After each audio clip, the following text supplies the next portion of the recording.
folks. Wayne here from Two Sticks Archery. Welcome and thanks for taking the time to stop by. I'm going to use this opportunity today to walk you through our new cresting jig.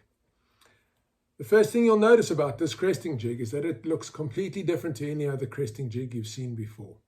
And we have a whole bunch of features and adaptations that we've designed and built into this jig specifically to make your job easier when cresting your shafts.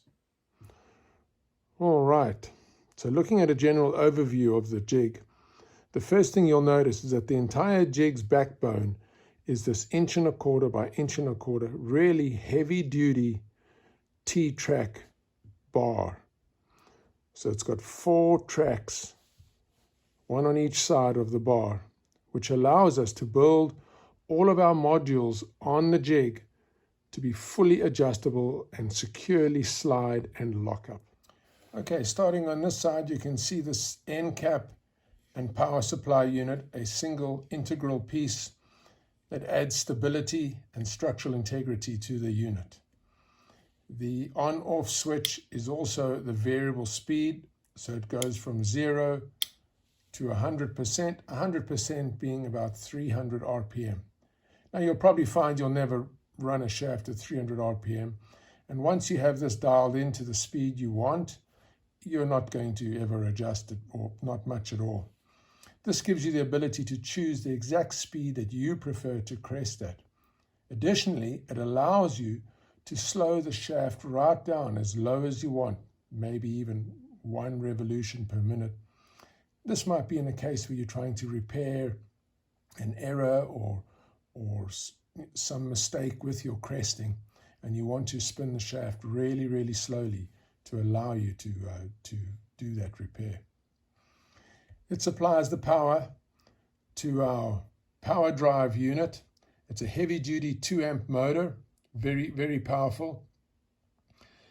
You'll also notice that our drive wheel that contacts with the shaft is significantly wider than anything else you'll find on the market. This drive wheel is almost an inch, it's probably an inch in width.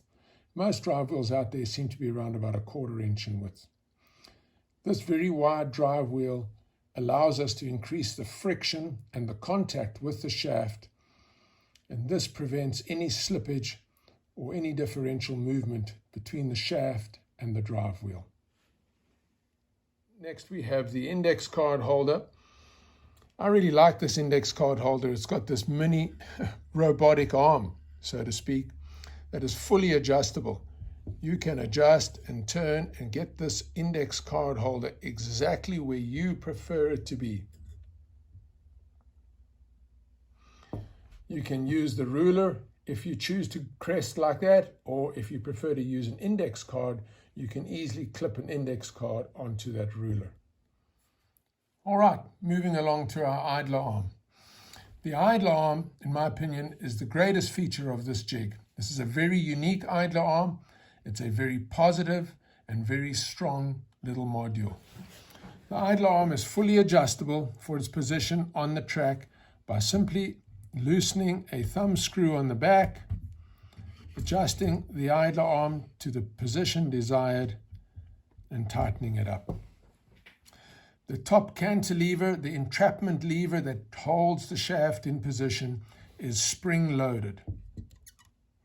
And that spring's tension is adjustable on the back of the idler arm with a dial that you can adjust smoothly, dialing it in or out.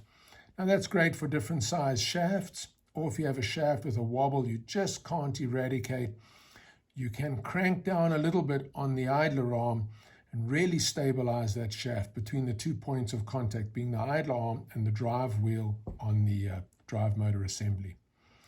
If you crank down enough, you will stall out the drive wheel. So obviously you want to back off a little bit and get it where it's spinning freely, but you've got good consistent pressure on here. You'll notice that these are not just simply bushed wheels. These are high-speed stainless steel bearings with a vulcanized rubber tire on them. This is not an O-ring that's going to slip off or ride over your current cresting or move up and down on the shaft. The idler assembly locks in place, and these wheels, high speed, incredibly quiet with a vulcanized rubber wheel.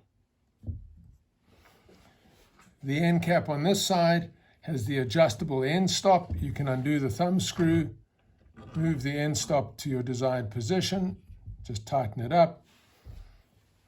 Good to go. All right, moving on to two neat bonus little features we have here. One is this drawer that's adjustable. You can put it anywhere, obviously, on the jig with the T.A. It's a drawer that'll hold brushes, spare paints, odds and ends that you need for your cresting, your spare index cards, whatever you'd like to put in there. It also has these handy little hooks on the front, which allows you to put a paintbrush that's loaded with paint to set it down in here so that you're not dripping paint everywhere or getting dirt onto your brush. The other feature that I like to set up behind my Crester are these drying racks. So these drying racks will hold 12 shafts, and that allows you to crest a shaft, take it off, put it onto the drying rack, take a fresh shaft, crest it, and so on until you've done that color through all 12 shafts. By then they're dry and you can quickly grab it and start again. This prevents you having to stand the shafts up against the wall or trying to hang them from somewhere. It's handy, it's portable, it's right there easily within reach. Okay, I've taken the liberty of loading quite a crooked shaft into the Crester. I've done this so that you can see how the combination of the spring-loaded idler wheel and this wide, high-friction contact wheel on the drive assembly really stabilize the shaft in the cresting area. And you will notice out on the ends how much wobble this shaft has. So I'm just going to fire it up. You'll also notice how quiet this whole setup is. It runs very, very quietly.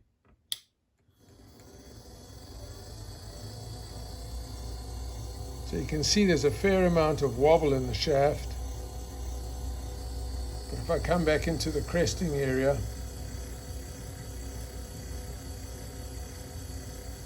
she's running pretty smoothly.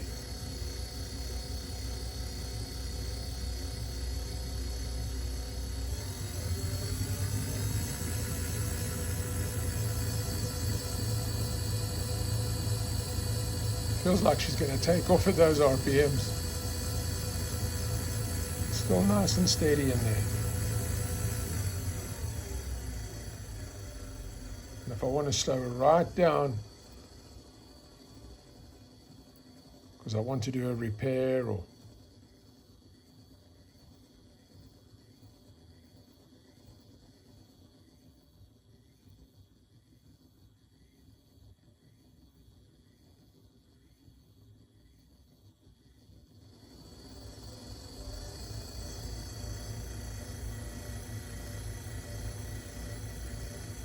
well, folks, thanks for coming along on this little journey to explore and look at our jig that we're very, very proud of. Many people ask what price they should expect to pay for a jig of this quality.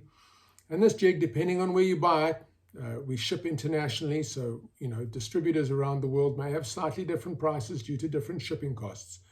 But you would expect to pay anywhere from about $150 to $200 US for this unit. I know that's significantly less than a lot of other jigs on the market. Please do not misinterpret that affordable price into believing that this jig is of an inferior quality. Everything we do, every single product we manufacture to the highest standards that we possibly can. The manufacturing that is done in-house, we do the highest quality, the highest standards that are possible. Anything that we outsource, for example, these heavy-duty motors, the aluminum profile, the high-speed stainless steel bearings with the vulcanized tires, we source the very best quality products that we possibly can. Our motive is not to just copy a generic tool or jig, and specifically in this case, the fletching jig. We're not just trying to copy or emulate what someone else has done. When we look at a need for someone to crest, to have a machine that is durable and affordable, we start from the ground up. We start from the baseline and we design the whole process from scratch to suit the user, the end user, you. So we design it so that it works and functions ergonomically. That's a priority for us. And then we only incorporate the very best materials and parts and pieces to make a product that is durable, affordable, and that we are justifiably proud of. If you have any questions, or if you'd like to ask anything, please just drop us an email in our contact us page on our website. Alternatively, just email me your phone number, and I'm more than happy to call you at a time most convenient for you. Thanks for coming along, and we'll see you around.